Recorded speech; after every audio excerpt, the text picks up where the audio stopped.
Once upon a time, there was a bird.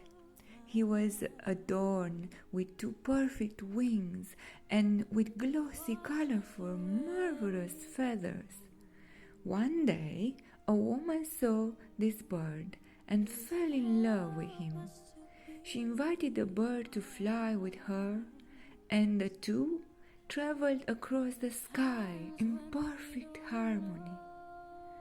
She admired and venerated and celebrated that bird. But then she thought he might want to visit far-off mountains. And she was afraid that she would never feel the same way about any other bird. And she thought, I'm going to set a trap. The next time the bird appears, he will never leave again.